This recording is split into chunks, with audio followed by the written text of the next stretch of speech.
Isang maganda, mapagpala, mapagbiyaya at makadiyos po na umaga sa bawat isa. Maraming salamat po sa inyong panahon. Merry Christmas po sa bawat isa. Thank you very much po sa inyo. Dito na po tayo sa mga awit 27:5. Akin pong babasahin.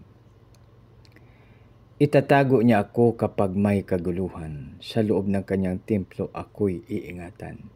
Sa ibabaw ng batong malaki ako'y ilalagay. Purihin nawa ang Diyos sa pagbasa ng kanyang salita. Tayo manalangin. Panginoon, maraming salamat po sa pagbantay mo sa aming kagabi na ikaw ay hindi natutulog at hindi naiidlip. Salamat at kami nagising dahil kami iyong inalalayan. Maraming salamat, Panginoon, sa pangalan ni Jesus namin, Panginoon, tagapagligtas. Lahat po ay magsabi ng Amen. So, maganda umaga sa lahat. Merry Christmas sa lahat. Dito mga kaibigan, itago niya ako kapag may kaguluhan. O, di ba mga kaibigan, pag napakagulo, na-stress tayo, kinakabahan tayo, natatago tayo, subalit, ano ang sabi dito? Itatago niya ako kapag may kaguluhan. No? Iingatan tayo ng ating Panginoon. Ano pa ang sunod? Sa loob ng kanyang templo, ako'y iingatan. Di pa pag tayo ay sa templo ng Panginoon, napakasaya natin, may kagalakan, safety tayo. Walang problema dahil nasa piling tayo ng hari ng mahari, Diyos ng mga Diyos at Panginoon ng Panginoon. Pangatlo mga kaibigan, sa ibabaw ng batong malaki, ako'y ilalagay. So, di ba pag tayo ay sa batong malaki, kahit ano ang baril sa atin, hindi tayo matamaan. No? Parang isang tangki de guerra, no? Na kahit anong baril ng baril, hindi tayo matatablan. Kaya mga kaibigan, pag tayo ay sa ating Panginoon, safety na safety tayo. No?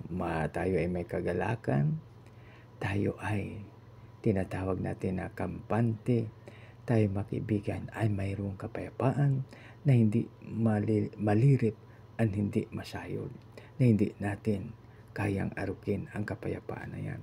Kaya mga kaibigan, ano pa po ang ating hinihintay kundi ating tanggapin ang ating Panginoon bilang ating Panginoon at tagapagligtas. Mga kaibigan, pag tayo ay sa ating Panginoon, ang takot ay mawala. Bakit?